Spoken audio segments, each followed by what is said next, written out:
यार पब्लिक एकदम बेकाबू बा ये सुनई चाहता है कि सूरज गावा यार जल्दी। हम आवत ही टेंशन न ले। चोरी चोरी जब पन घट पे आए चुनरिया लहर लहर घाट पे आए चुनरिया लहर लहर लहर लहराए। लेकिन जब वो लड़कीवा के देख लेस लड़कौना बगल से लेते हैं।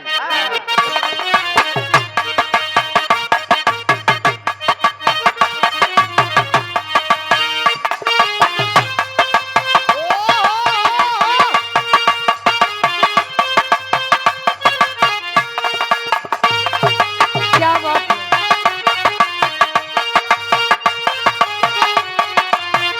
बढ़ाएगा महाराज।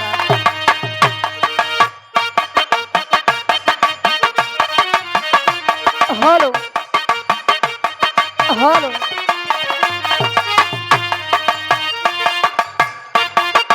हेलो अब आवाज बढ़ाओ। हेलो छोड़ दो। बड़ी बढ़िया गीत के संकेत करते हैं। कोनो पुराने समय के आशिक आशिक आओ आधा मुड़े में बार नहीं है मान लिया अब बुढ़ाई अवस्था आवत बा।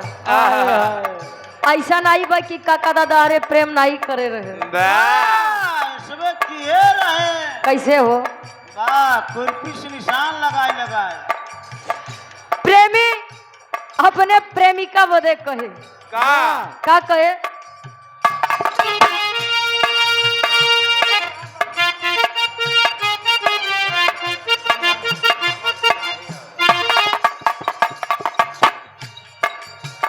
हारमोनियम देखा भाई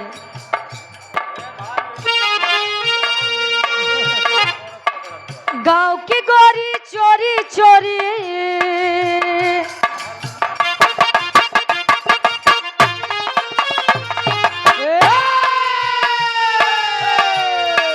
गांव की गोरी चोरी चोरी जब पन घट पे आए चुनरिया लहर लहर लहराए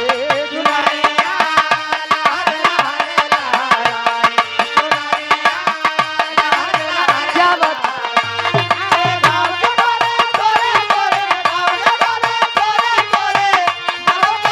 क्या बात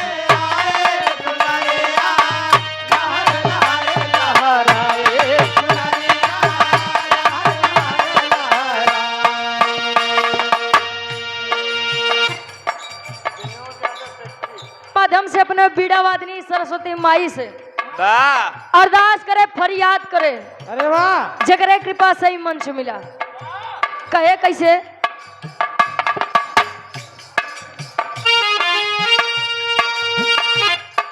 जग की माता भाग्य विधाता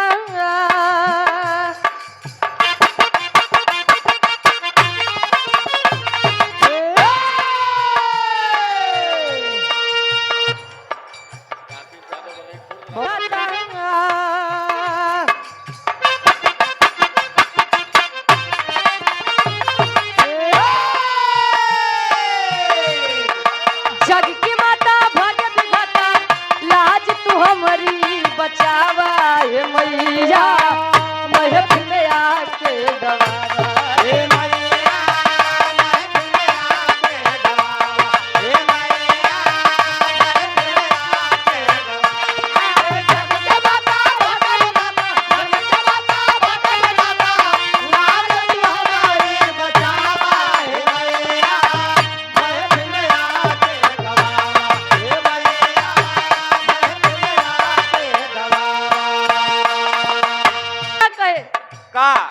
जग की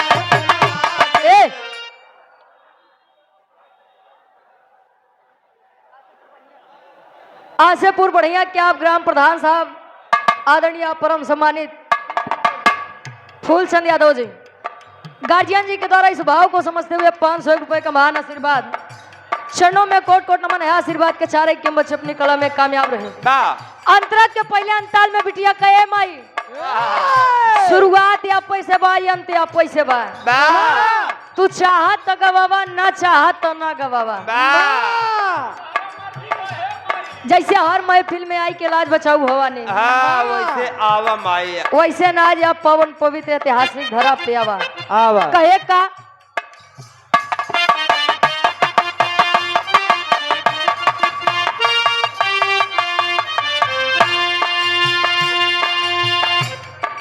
और आप आदरणीय परम सम्मानित जनजन में सम्मान पाने वाले आप जमशेदपुर राम पूजन कारीगर साहब 51 रुपए का महान आशीर्वाद। माई भगवती आपके काम में दिन दुना रात चौगुना तरक्की दे। कहे तुझसे गीत मेरी बाजे संगीत मेरी तुझसे गीत मेरी बाजे संगीत मेरी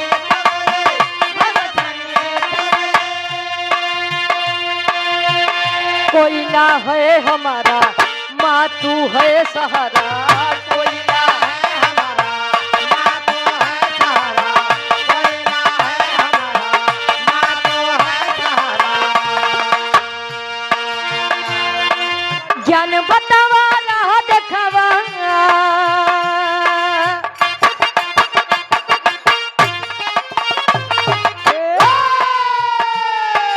ज्ञान बतावा राह देखावा ज्ञान की ज्योति जलावा हे मैया महफिल में आके गवावा हे मैया महफिल में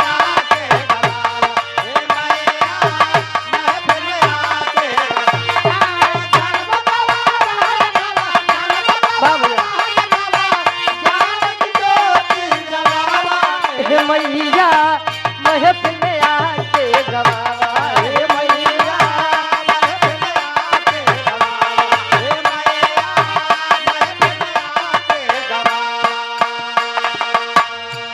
और हमारे बीच आदरणीय आप परम सम्मानित कवि जी आदरणीय आप सूर्यभान यादव जी और आप मंजू मिश्रा गुरु जी का आगमन हुआ है। हम चाहते हैं कि आप लोग मंच पर आ जाइए। मंच आप अच्छा भूवर यादव मामा जी आप सभी के बीच में उनका स्वागत हुआ है आगमन हुआ है। हम चाहते हैं कि एक बार आप मंच पर आइए। मंच आपका स्वागत करता है। और आप ओम प्रकाश यादव जी पुकारी आजा हंस पे सवारी आजा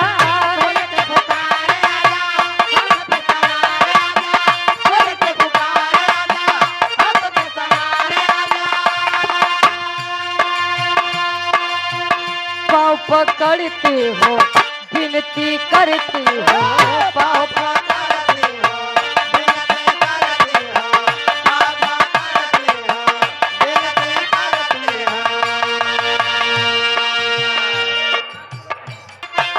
सुन के पुकारी आजा हंस पे सवारी आजा आवा माई आवा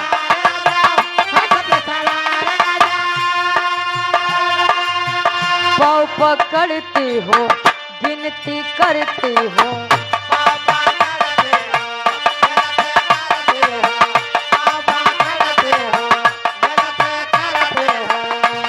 कहे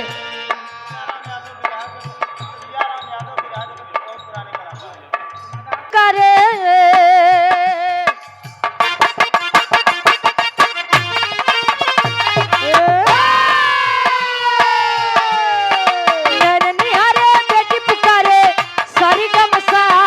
सजावा हे मैया महफिल में आके गवावा हे मैया महफिल में आके गवावा हे मैया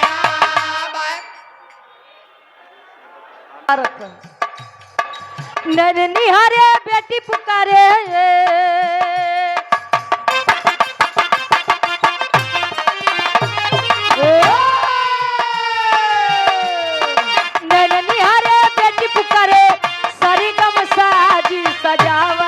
हे मैया महफिल में आके गवावा हे मैया महफिल में आके गवावा हे मैया महफिल में आके गवावा आ मैया रे पुकारे मैया रे पुकारे सारा बता सजावा हे मैया महफिल में आके गवावा हे मैया महफिल में आके गवावा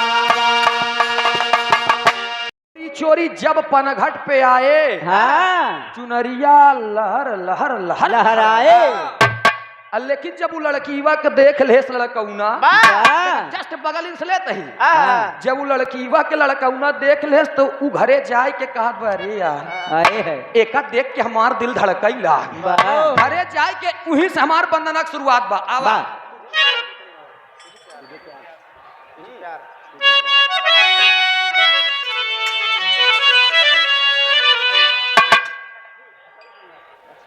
और ये ब्रिजभान यादव जी उर्फ छठी ढोकरी के निवासी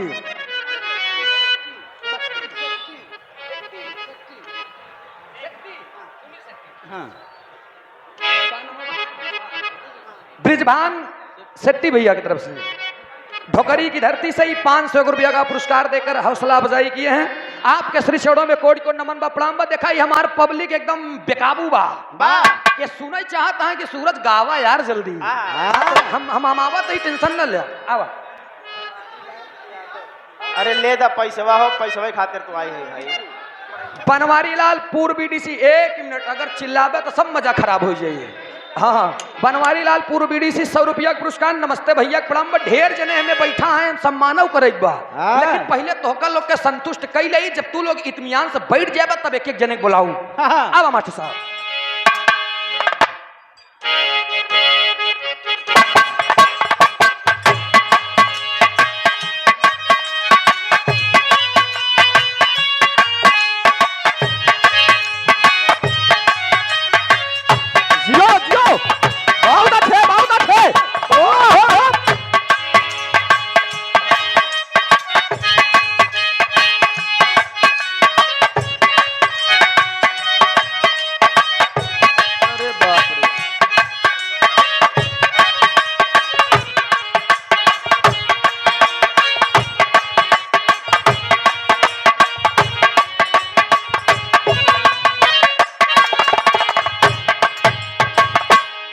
लड़का देख के लड़की के कहा था का कहे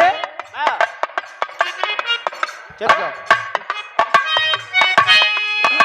यही कहे तुझे प्यार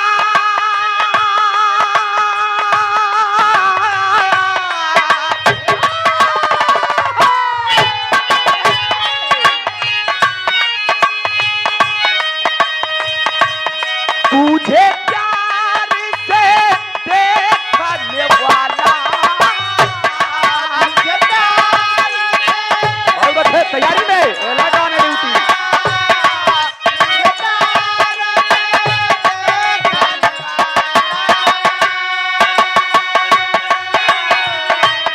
तुझे अपना सा मगने वाला